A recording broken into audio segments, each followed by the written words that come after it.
You know, sometimes you just wake up and don't feel suicidal enough. So, in order to ameliorate the situation for myself, I decided to react to a video about The Last of Us Part 2.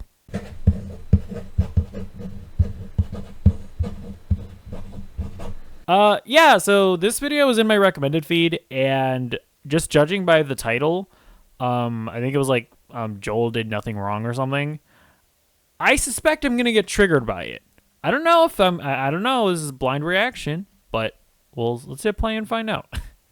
You know, if there's one thing that really puzzles me in life, it's nut allergies. Seriously, why are so many people allergic to nuts these days? It was fucking unheard of when I was a kid. But anyway, on a completely unrelated note, one thing that I've never really understood about That was a little cringy, but you know what? I believe this was probably a couple years ago. I'm gonna let it pass.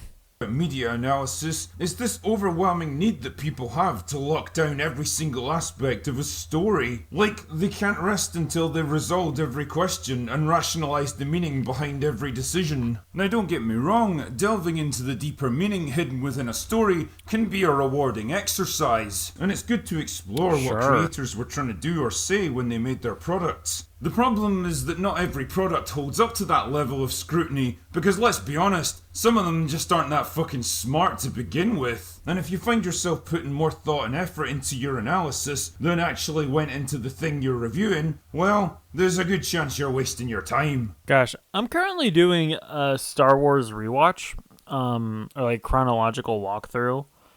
I'm at the original trilogy. I am kind of dreading getting to the sequel trilogy because I've only watched them like once each, and I don't know that I really put that much thought into them. But even with that being the case, The Rise of Skywalker really does seem like one of the most baffling movies ever put to ever put to screen. Like I'm so scared to rewatch that movie because like. Even when I wasn't like invested in Star Wars at all, I couldn't believe what I was watching. But the bigger issue for me is that when it comes to storytelling, some questions just aren't meant to be answered. That's what we call ambiguity. See, ambiguity is actually a pretty useful tool when it's properly used. It allows you to explore interesting ideas and ask intriguing questions that'll get your audience thinking. It encourages them to interpret your story in their own way and draw their own conclusions from it. Maybe it'll even help them to see things from a different perspective. For example, some of the best episodes of Star Trek used to present their characters with difficult political, ethical, or I'm not a fucking nerd, so I've never seen Star Trek. Intellectual problems, which had no clear and obvious solution. You know, before diverse female space Jesus came along to fix everything and save the universe. The point wasn't really to show how the crew overcame a problem, it was to inspire questions and ideas in the audience. It demonstrated, usually in a subtle way, that there's often more than one valid perspective on a situation, that real life involves making difficult choices, sacrifices and compromise. Bro, if this it's gonna happen. Like, he's gonna get to The Last of Us Part 2, and he's gonna be like, the game says that Joel is bad, and Joel is bad, and the Fireflies were good, and I'm gonna actually lose my mind. I'm gonna actually lose my mind. I'm gonna lose my mind. And that sometimes, no matter what you do, well, things just don't work out. It is possible to commit no mistakes and still lose. Wow. That is not a weakness. That is life. Remember when That's so writing deep. was smart and subtle and thought-provoking, trusting the audience to have a bit of intelligence and common sense? I miss those. Okay, wait, I haven't seen Star Trek, so correct me if I'm wrong. But it's like, was that even subtle? That seemed like a very obvious message that he was literally spelling out to the guy. Was that subtle? What? Those days. Now, ambiguity can come in a lot of different forms, but one of the biggest and most thought-provoking is the moral kinds. What the fuck do I mean by that? Well, consider the video game The Last of Us. It's a story about two people named Joel and Ellie trying to survive in a post-apocalyptic world where a mutant strain of fungus has infected most of the world's population, reducing them to mindless zombies. Civilization has collapsed, and all that's left are a few scattered groups of survivors that are gradually falling apart. If you get bitten by one of these zombies or breathe in the spores that they produce, well, you're fucked. So the general Wow. gist is that That was humanity a is on brilliant its description. knees, and there's no clear way out of it. But at the climax of the story, you find out that Ellie is immune to the infection, and one of the factions involved can harvest a cure from her body. Nice work, chaps. The problem is that there's no way to extract the cure without killing her. Naturally, this leaves Joel with a bit of a conundrum. Does he sacrifice one innocent life to potentially save tens of thousands more? Or does he give up the cure to protect his surrogate daughter? This is where the element of moral choice comes into play. On the one hand, you could argue that trading one life for thousands or even millions more is a rational transaction that he shouldn't hesitate to make. Because... The needs of the many outweigh. Can you stop using Star Trek? I've never seen it. A, you're spoiling all these scenes for me, and B, I have no emotional connection to them, so I can't even be like, Soy, he's using Star Trek as an example. The needs of the few. On the other hand, you could argue that Joel is only responsible for protecting the people around him, and bigger questions like the survival of humanity. Well, it's also not just that. It's like, it's also the fact that he did it and then he lied to Ellie. I feel like that's also where it kind of ends up, to where it's not even so much like the action that he took and the moral decision that he made. It's kind of also about the intentions behind what he did, because his intentions were, yes, to save Ellie, but also in order to keep that relationship with her, right? Because instead of coming clean about what he did, like, that would be even like in sort of the moral decision of saving Ellie, the right thing to do after that would be to be honest with her. So I mean, I'm sure he'll probably bring that up, but that's also sort of the other sort of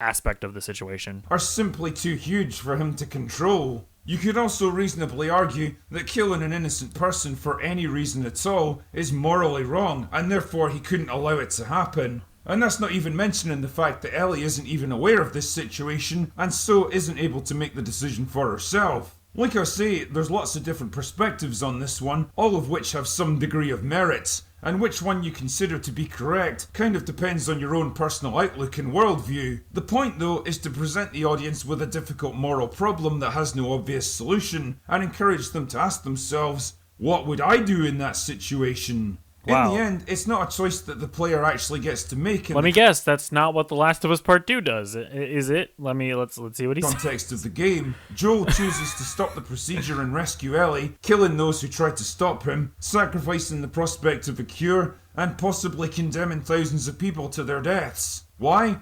Well, for the simplest reason of all.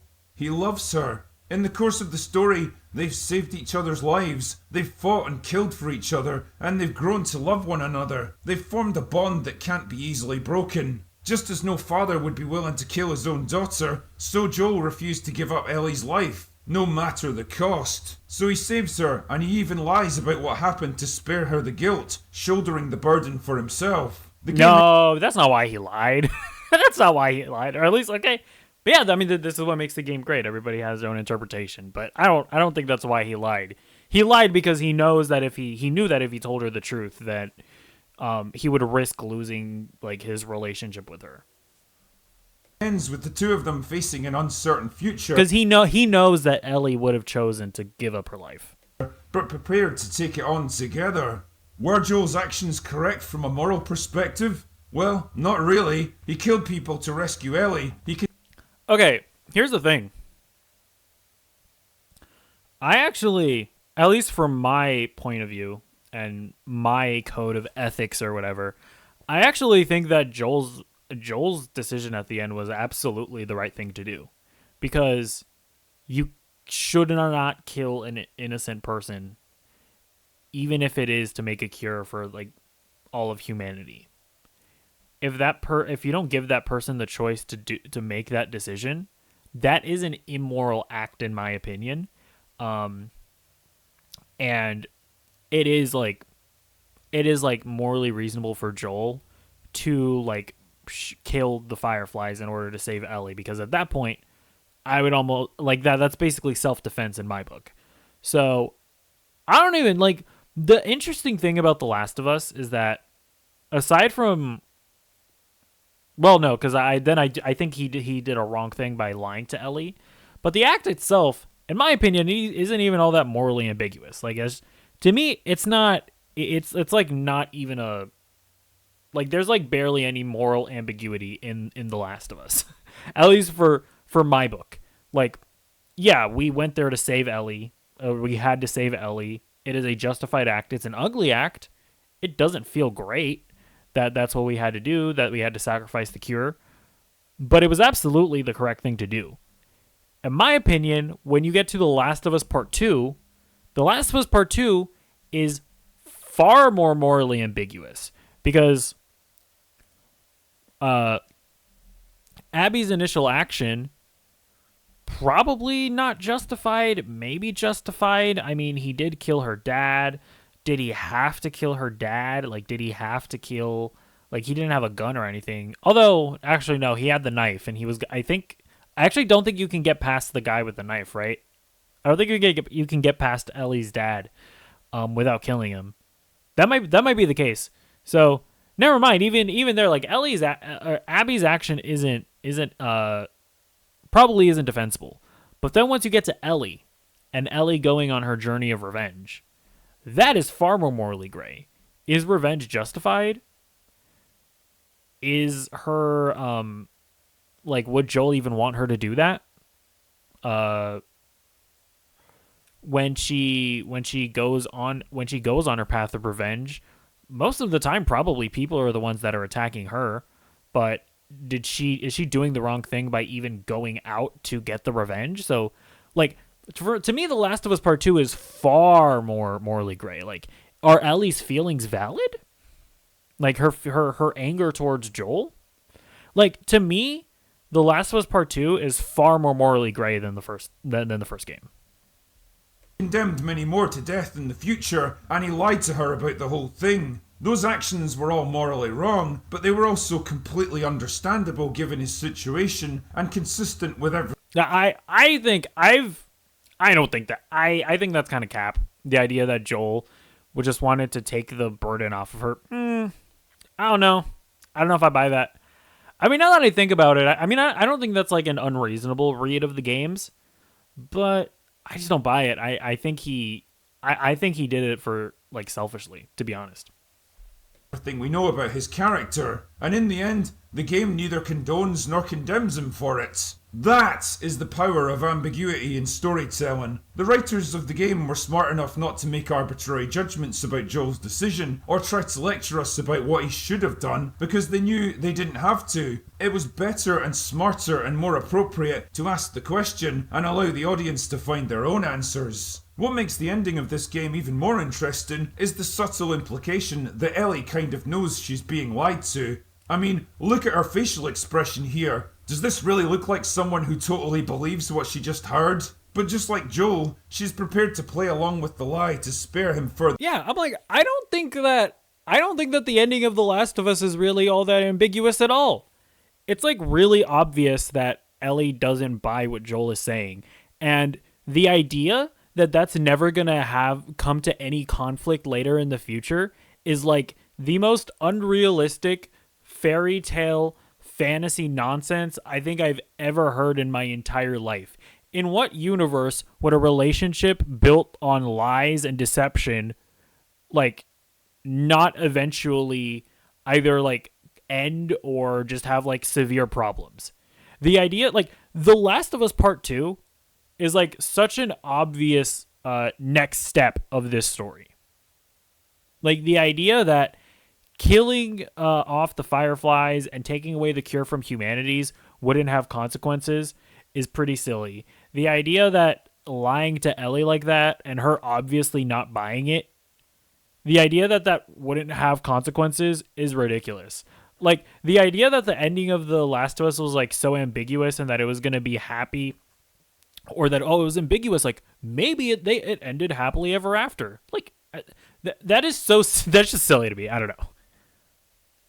their pain. In other words, she too is willing to do and accept something morally wrong because she loves him just as much as he loves her. It's a pretty fucking cool resolution, delivering a complex, mature, and believable ending that perfectly encapsulates. But. I say that it's ridiculous, but I also accept that a lot of other people have that perspective, and it's obviously fair for other people to have other perspectives about things. The game's central themes of love, sacrifice, and redemption in a harsh and unforgiving world. It reminds us that real life doesn't always provide neat, tidy resolutions to our problems, and that sometimes... Oh, is he gonna say that The Last of Us Part 2 provides neat and tidy resolutions? Is he gonna say that The Last of Us Part 2 provides a neat and tidy resolution to like what happened at the end of The Last of Us? Oh, I'm gonna be triggered. I'm getting triggered. Our flaws and weaknesses are the best part of what makes us human. Which makes it even more of a fucking ball ache that the sequel completely retcons Joel's choices, changing them from the desperate actions of a loving father into those of a selfish, bloodthirsty psychopath who deserves... Dude, I can't. I genuinely don't understand. I don't understand it. I don't understand it that, like, people think that The Last of Us Part 2 is, like, anti-Joel. I mean, like, are you not able to, like... Okay, wait. Let me... How am I going to phrase this? Characters reacting in a certain way towards other characters is not, like, the game's presentation of that character. Or you know what? That probably sounded retarded. This is how I view The Last of Us. When a lot of people talk about The Last of Us Part 2, I think the reason why they feel like it's so like one-sided against Joel is maybe because they don't think of the entire thing as like one holistic package. In my opinion, The Last of Us is like Joel's point of view, his experiences that lead up to his decision in the game. Then in The Last of Us Part 2, you get Ellie's perspective. You get her point of view of everything that's happened and where she's come to, and you know the reason why she does what she does. And then you're like the second half of that game is Abby's perspective, and they present all of her reasonings for why she's done why she did what she did, and you know the resolutions that she comes to, and blah blah blah. I genuinely don't understand how somebody can look at all three, how these two games together present all three of these people's perspectives, and the fact that they think that the game prioritizes like one character over another. Like, how does The Last of Us end? Or The Last of Us Part 2 end? It literally ends with Joel telling Ellie that he would do it all over again. And Ellie understanding that. And Ellie wanting to forgive him for that. And Ellie realizing that even in death, she can do that. She's allowed to do that. In what? I don't understand how people think that this game is like super anti-Joel. I don't know. It's it is a little baffling to me. To be mercilessly punished for what he did, and to complete the betrayal, Ellie's tacit acceptance of what Joel... Although no, sorry. I understand that maybe people just don't see both games as like one holistic package. Whatever. Had been forced to do was completely ignored so they could have a ridiculous and contrived argument, and she could berate him for the crime of protecting... What contrived argument? She has survivor's guilt. She was going to be the cure for the world. You don't think that her not you don't think that her already not feeling the guilt every time she sees people turn into zombies, every time she sees people die in this horrifying world, you don't think that that's going to drive her to some kind of guilt? Then not only that, but her father figure, the person closest to her, not even being able to tell her the truth about the situation? You don't think that this is like a You don't think that this is like an understandable reaction? What? Protecting someone he loves. Ellie's gay, by the way. All of the subtlety and Bro, listen. I don't know, I'm sorry, but this is literally just that was literally just a gay people exist. Exist and it bothers me moment right there. That's what that was. I don't even know what was the criticism supposed to be? It's just that they're gay and that they showed them kissing. I don't even know. moral complexity of that game's ending was wiped away forever, replaced by something much more simplistic and contrived. How does the game ends? The game ends with Joel reaffirming that he would do it all over again because of how much he loves her. And it ends with Ellie understanding that. What do you mean? What? Even worse, it tries to lecture the audience about the selfishness of his actions, completely ignoring the context of what was going on, and refusing to even let the man defend him.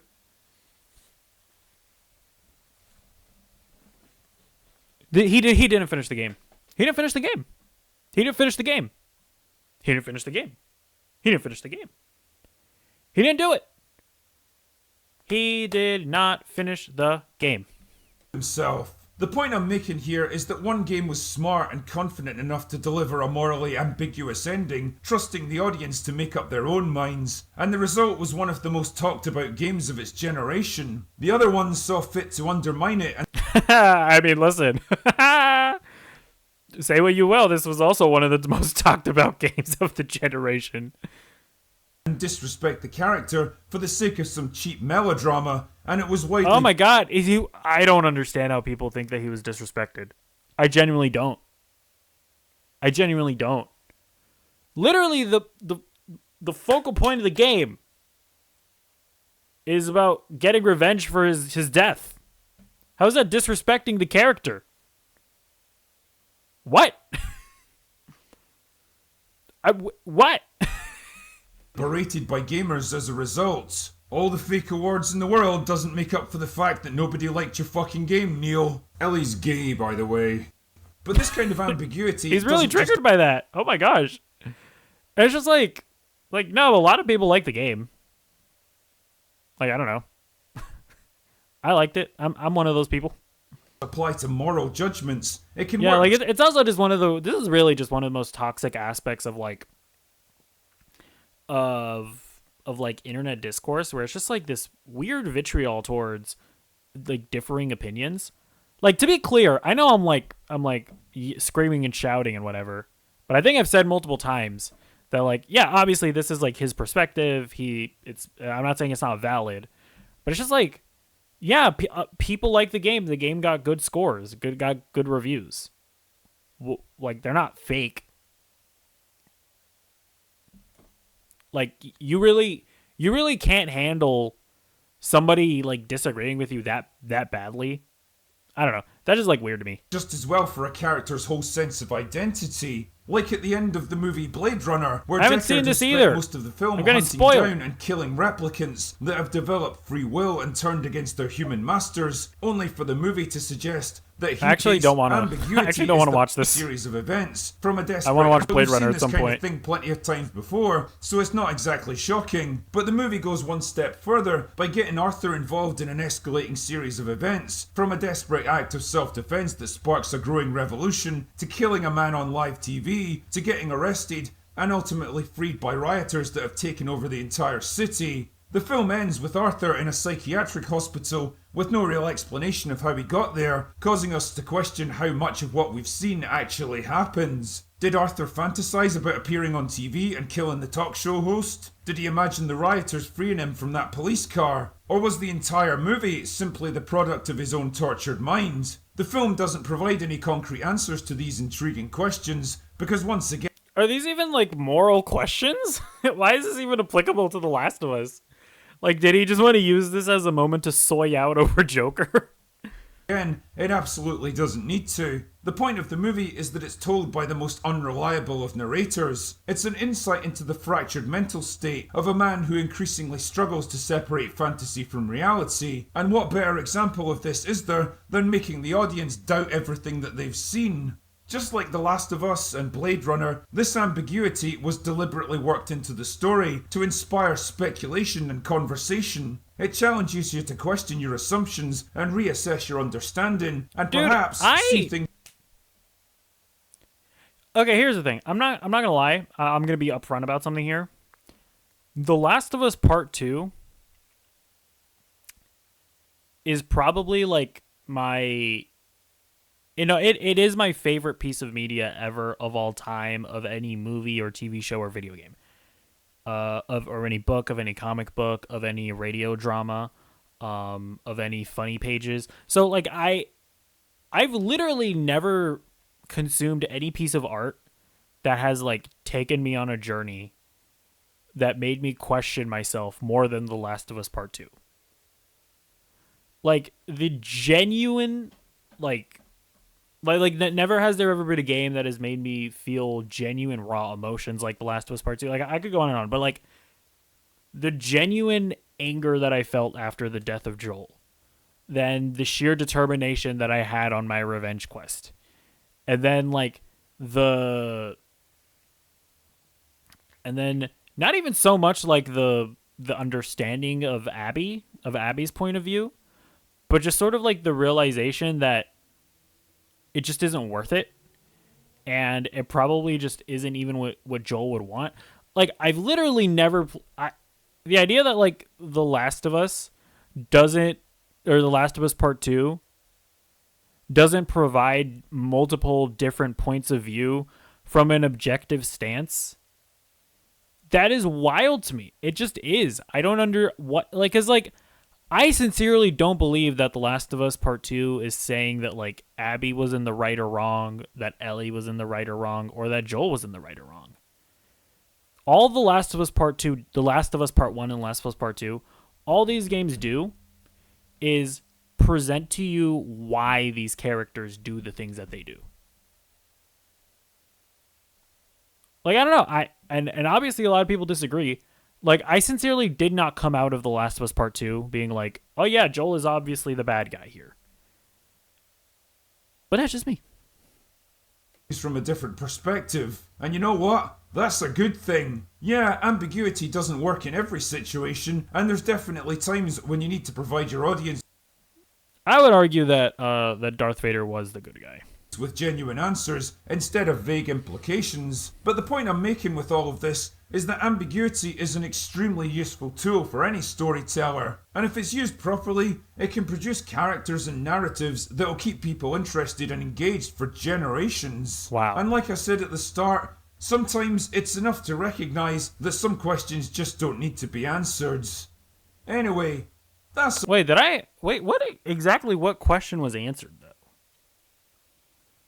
Because it's like the nothing's necessarily answered. It's just that other perspectives are presented. It's like I would maybe agree with him if they did something where they were like, "Oh yeah, the Fireflies definitely would have been able to make a cure." If something like that happened, or if there had been like a scene in the in The Last of Us Part 2 where they showed Joel like curb stomping a puppy. He's like, he really...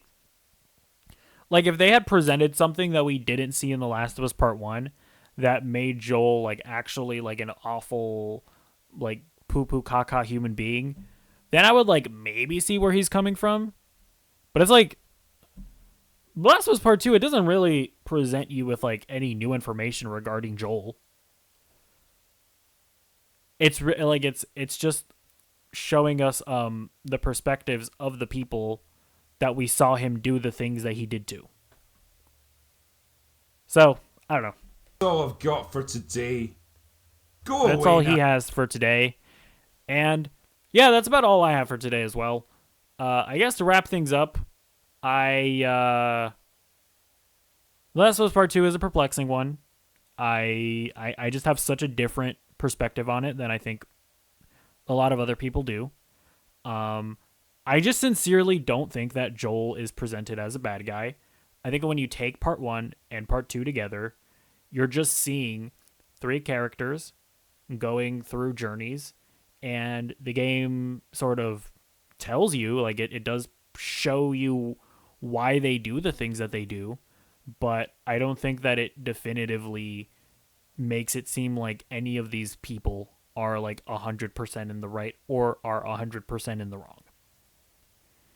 The game literally ends with Joel restating that he would do it all over again, showing that he loves her to that degree and that he would not let her die. And it literally ends with Ellie understanding that. I don't know how you can get to the end of that game. Like, I guess I can understand if you, like, stop playing halfway through and you're like, they made Joel the bad guy. But it's like, if you got to the end of the game, I don't know how you could get to, I don't know how you have that perspective. But anyways, let me know what you think about this in the comments down below. Obviously, everyone's going to agree with my take. For sure. This definitely isn't a controversial one. But yeah, I want to hear what you have to say in the comments down below. And I'll see you in the next video. Goodbye.